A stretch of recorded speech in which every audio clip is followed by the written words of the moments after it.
গরম গরম ভাতের সাথে এরকম যদি ডাল আর ঝুরি আলু ভাজা থাকে তাহলে কি বাঙালির অন্য কিছু আর লাগে। তো নমস্কার, আমি সৌমিতা। আজকে আমি আপনাদের সাথে শেয়ার করব এরকমই বিয়েবাড়ি স্টাইলে পারফেক্ট ঝুরি আলু ভাজার রেসিপি। তো প্রথমেই আমি এখানে 3টে আলুকে ভালো করে পরিষ্কার করে ধুয়ে নিয়েছি খোসা ছাড়িয়ে। এবারে আমি ওটাকে গ্রেটারের সাহায্যে সুন্দর করে গ্রেট করে নিচ্ছি।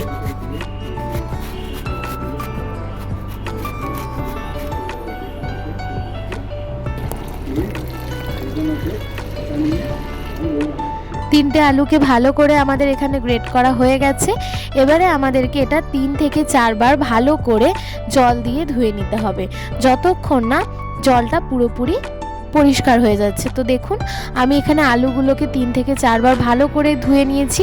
আর আলুগুলো দেখেই বুঝতে পারছেন এটা কতটা একদম লম্বা লম্বা সরু সরু হয়েছে। এভাবেই কিন্তু আপনারা গ্রেটারের একদম ছোট দিকটা দিয়ে গ্রেট করে নেবেন। তো আলুগুলো আমাদের গ্রেট করা হয়ে গেলে আমাদেরকে এখানে আলুর জলটা ভালো করে ঝরিয়ে নিতে হবে। তার জন্য প্রথমেই আমি এখানে একটা সুতির কাপড় নিয়ে নিয়েছি, আর তার মধ্যে আমি আলুগুলোকে দিয়ে দেব। আলুগুলো দেয়া হয়ে গেলে সুতির কাপড়টাকে একটা পুটলির মতো করে সেখান থেকে ভালো করে আমাদেরকে জলগুলো ঝরিয়ে নিতে হবে। আপনারা চাইলে এটাকে কিছুক্ষণ বেঁধে কোথাও একটা ঝুলিয়ে দিতে পারেন, যাতে জলটা পুরোপুরিভাবে ঝরে যায়। জলটা যদি ভালোভাবে না ঝরানো হয় তাহলে কিন্তু পারফেক্ট ঝুরি আলু ভাজা তৈরি হবে না। ভাজার কিছুক্ষণ পরেই এটা নরম হয়ে যাবে। তাই জন্য আপনারা কিন্তু জলটাকে ভালোভাবে ঝরিয়ে নেবেন। দেখুন, আমি এটাকে পুটলির মতো বানিয়ে এটাকে যতটা সম্ভব হাত দিয়ে চেপে চেপে জলটা বের করে দেওয়ার চেষ্টা করছি। এরপরে আমি এটাকে কাপড়টা খুলে এটাকে বাটির মধ্যে ঢেলে নেব।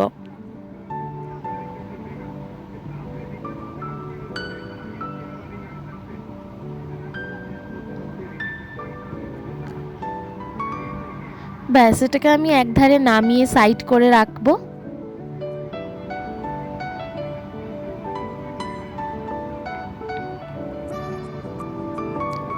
জলটা ভালোভাবেই ঝরে গেছে, আপনারা দেখতে পাচ্ছেন।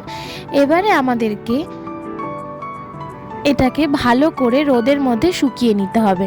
তো তার জন্য আমি এখানে থালার মধ্যে কয়েকটা পেপার দিয়ে দিয়েছি, আর পেপারের উপর আলুগুলোকে ভালোভাবে ছড়িয়ে দিচ্ছি, যাতে জলটা ভালোভাবে টেনে নেয়। এবং এটা রোদে রাখার জন্য এটা ভালোভাবে জলটা শুকিয়েও যাবে।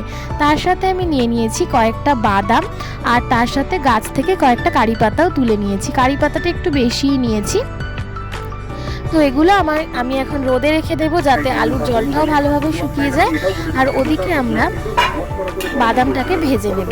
তো এখানে আমি কড়ায় তেল গরম করে নিয়েছি, আর বাদামগুলোকে দিয়ে দিলাম। বাদামগুলো এখানে 3 থেকে 4 সেকেন্ড মতো নেড়ে আমরা তুলে নেব। বাদামগুলো কিন্তু বেশি লাল করে ভাজার দরকার নেই। বাদামগুলো হয়ে গেছে, এগুলোকে আমি এবারে তুলে নিচ্ছি।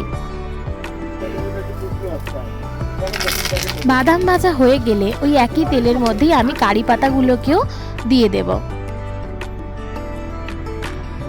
কারি পাতাগুলো কিন্তু খুব বেশি ভাজা যাবে না, 1 থেকে 2 সেকেন্ড তেলের উপর দেওয়ার পরেই এটাকে আমাদেরকে তুলে নিতে হবে, যাতে কারি পাতার ওই গ্রিন কালারটা একেবারেই নষ্ট না হয়।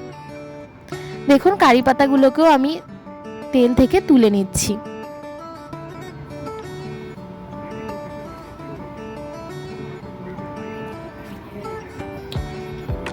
এবারে ওই একই তেলের মধ্যেই আমি আলুগুলোকেও ভেজে নেব। মিডিয়াম হিটে প্রথমে আলুগুলোকে আমাদেরকে ছেড়ে দিতে হবে। যদি আমরা একদম হাই হিটে আলুগুলোকে ছাড়ি তাহলে প্রথমেই কিন্তু আলুগুলো একেবারেই লাল হয়ে যাবে। তাই জন্য আমাদেরকে মিডিয়াম হিটেই আলুটা দিতে হবে। আমি এখানে পুরো আলুটাকে 2 ভাগ করে অর্ধেকটা প্রথমে তেলের মধ্যে দিয়ে দিয়েছি। আর দেখুন, আলুগুলো কিন্তু ভাজা হয়েই এসছে। আর এই আলুগুলোকে কিন্তু একেবারেই লাল করে ভাজা যাবে না। যখনই আপনারা দেখবেন এগুলো এরকম গোল্ডেন হতে শুরু করেছে, ঠিক সেই সময় আলুটা আপনাদেরকে তুলে নিতে হবে। কারণ ঝুরি আলু ভাজা খুব তাড়াতাড়ি লাল হয়ে যায়, তাই এরকম অবস্থাতে এটাকে তুলে নিতে হবে, নাহলে কিন্তু টেস্টটা একদমই ভালো হবে না। আমি গ্যাসটাকে একদম লো করে দিয়ে আলুগুলোকে থালার মধ্যে তুলে নিচ্ছি। ব্যাস, আলুগুলো আমাদের এখানে তোলা হয়ে গেছে। এবার আমি বাকি অর্ধেক যে আলুটা ছিল সেটাকেও এর মধ্যে ছেড়ে দিচ্ছি তেলের মধ্যে। যেহেতু আলুগুলো একদম সরু সরু আছে, তো এগুলো হতে কিন্তু একদমই খুবই কম সময় লাগে। আপনারা ঝটপট বাড়িতে এটা বানিয়ে ফেলতে পারবেন।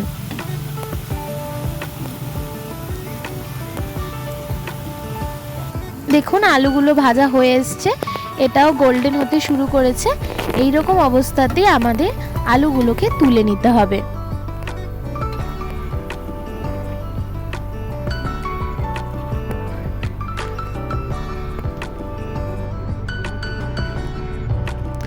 আলুগুলোকে আমি গ্যাসটা অফ করে তুলে নিচ্ছি।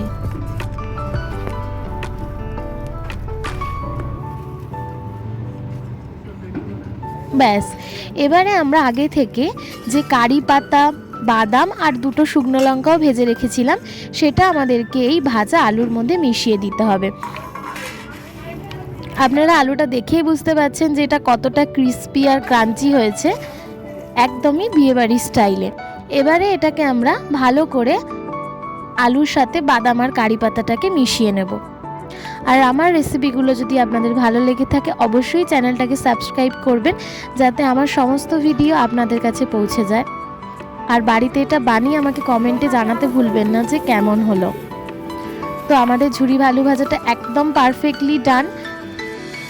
গরম ভাত আর ডালের সাথে এরকম ঝুরি আলু ভাজা কিন্তু জাস্ট জমে যাবে। দেখুন আলু ভাজাটা কতটা ক্রিস্পি হয়েছে, আর এগুলো ভেজে রেখে দেওয়ার পরেও কিন্তু নরম হয়ে যাবে না, এরকমই থাকবে। তো চলুন আজকের মতো এখানেই, দেখা হচ্ছে পরের ভিডিওতে।